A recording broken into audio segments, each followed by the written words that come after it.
मेरे मोहतरम दोस्तों, अजीजों, साथियों और स्टेज पे तशरीफ फरमा वहबा इकराम,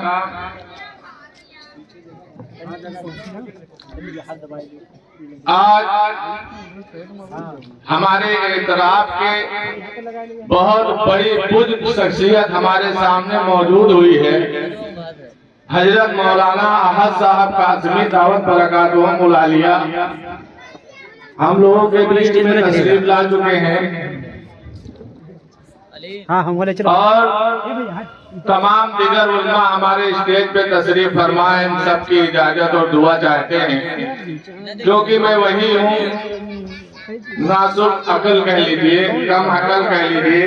आज हम उस किताब से महरूम हो गए। उस किताब को मरने वालों के लिए रख दिया, आंखों में सजा रखा है। जब कोई मरता है तो कहते भाई इधर उठा लो, कुरान पढ़ा जाएगा, फला का इंतकाल हो। मेरे दोस्तों, आज भी वक्त है, आक़ाए दो आलम सल्लल्लाहु अलैहि वसल्लम के रास्ते पे आ जाओ।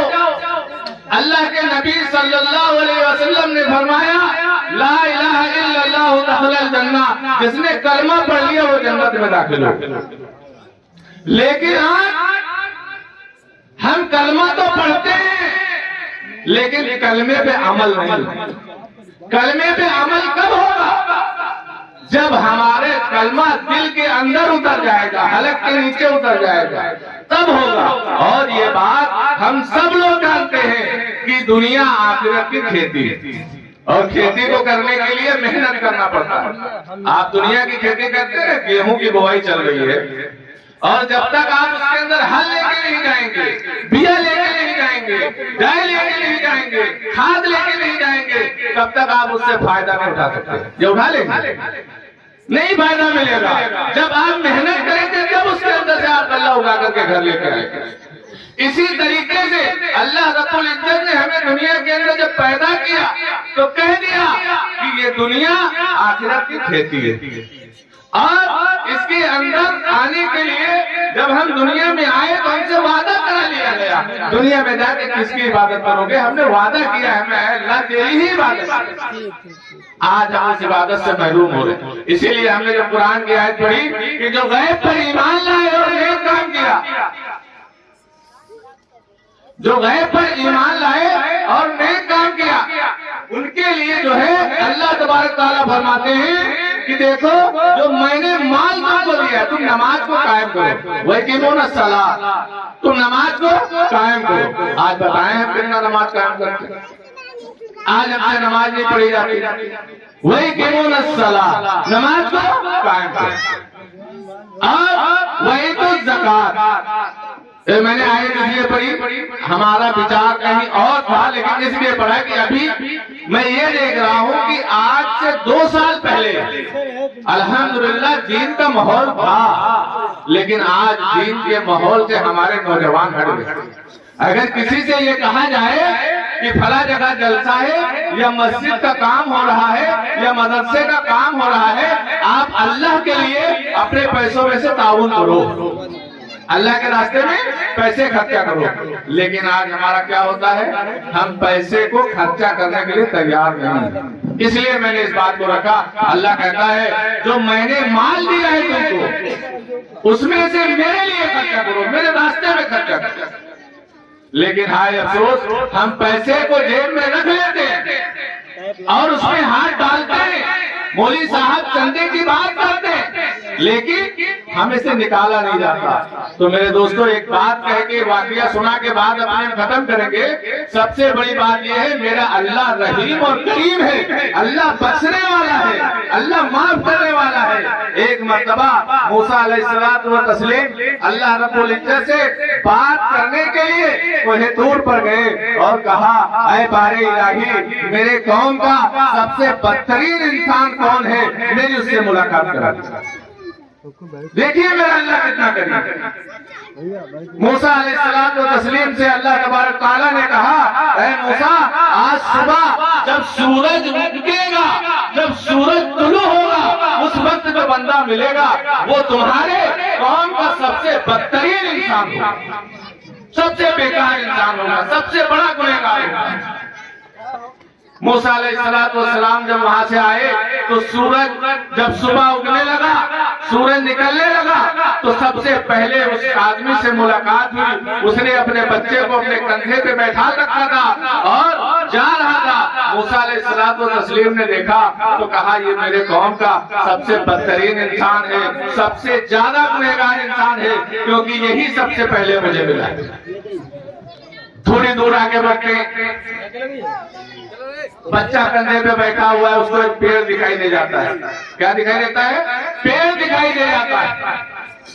पूछता है बच्चा, आए अब्बू, ये क्या है, इतना बड़ा दिखाई दे रहा है? कहा, ये तो पेड़ है बेटा। कहा, अब्बू, इससे भी बड़ा कोई चीज है? कहा, हाँ बेटा, इससे भी बड़ा है। क्या है अब्बू? ये पहाड़ इससे भी बड़े हैं बेटा। कहा, अब्बू, इस पहाड़ से भी ज्यादा बड़ी कोई चीज है? कहा, हाँ बेटा, इस पहाड़ से बड़ी भी एक चीज है। कहा, अब्बू, वो क्या है? कहा, ये जो है मेरे जमीन है, ये अल्लाह की जमीन है। और कहा, अब्बू, इस जमीन से बड़ी कोई चीज है? कहा, हाँ अब्बू, इस जमीन से बड़ी कोई चीज है? कहा, हाँ बेटा, इस जमीन से भी बड़ी चीज है। कहा, क्या है? कहा, आसमान है। कहा, अब्बू, इस आसमान से भी बड़ी कोई चीज है? मेरे दोस्तों, बच्चे ने कहा, ऐ अब्बू, क्या मेरी जमीन से, ये आसमान से बड़ी भी कोई चीज है? कहा, हाँ बेटा, तेरे अब्बू के गुनाह हैं। क्या है? तेरे अब्बू के गुनाह इससे भी बड़े हैं। कहा, है अब्बू, क्या तुम्हारे गुनाह से भी कोई चीज बड़ी है? कहा, हाँ, मेरे अल्लाह की रहमत बड़ी है, वो चाहे एक सेकंड में हमको माफ कर दे, वो चाहे तो मुझे ऐसा कर दे जैसे अपनी माँ के पेट से मैं आज ही पैदा हूँ। कहा, मूसा अलैहिस्सलातु व तस्लीम दूसरे दिन अल्लाह तबारक तआला से हम कलाम होने के लिए कोहे तूर पे पहुंचे और कहा कि अल्लाह, मेरे कौम का सबसे बेहतरीन इंसान जो हो, नेक इंसान जो हो, अल्लाह मेरी उसकी भी दीदार करा दे, उससे भी मुलाकात। मूसा अलैहिस्सलातु वस्सलाम को अल्लाह तबारक तआला ने कहा, ऐ मूसा, जब आज शाम को सूरज डूबने से जस्ट पहले जो पहली मुलाकात हो, वो तुम्हारे कौम का सबसे बेहतरीन और नेक इंसान हो। मेरे दोस्तों, फिर उसी वक्त उसी जगह पे वो शख्स अपने बच्चे को कंधे पे बैठा कर आया और मूसा अलैहिस्सलातु तस्लीम से मुलाकात हुई और कहा, मूसा अलैहिस्सलाम ने देखा, कहा, या अल्लाह, ये मैं क्या देख रहा हूँ? मेरे कौम का सबसे बदतरीन इंसान भी यही है और मेरे कौम का सबसे बेहतरीन इंसान भी। यहाँ बाहर आया है ना। तो मेरे दोस्तों, मेरा अल्लाह वो है, अल्लाह बख्शने वाला है, अल्लाह माफ करने वाला है। अल्लाह हमें हमारी जो है वो कहता है, जैसे छोटे से और बड़ों में अदब होता है कि पहले अगर बेटे ने गुस्सा किया है, बाप से नाराज है, तो पहले बेटा आगे बढ़ेगा।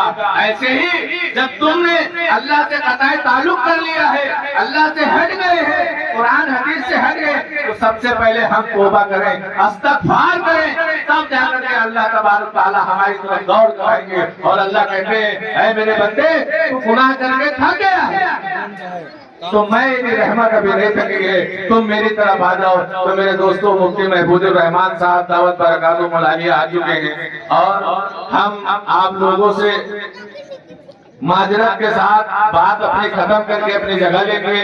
लेकिन एक बात हम शुरू से कहते चले आ रहे हैं और आज भी ये बात कह रहे हैं कि अल्लाह के वास्ते अगर दुनिया में कामयाब होना चाहते हो तो मस्जिद को आबाद करो। अगर दुनिया में कामयाब होना चाहते हो तो मस्जिद को आबाद करो। अगर तुम ये चाहते हो कि दुनिया हमें देख के लड़ जाए तो नबी का तरीका अख्तियार करो।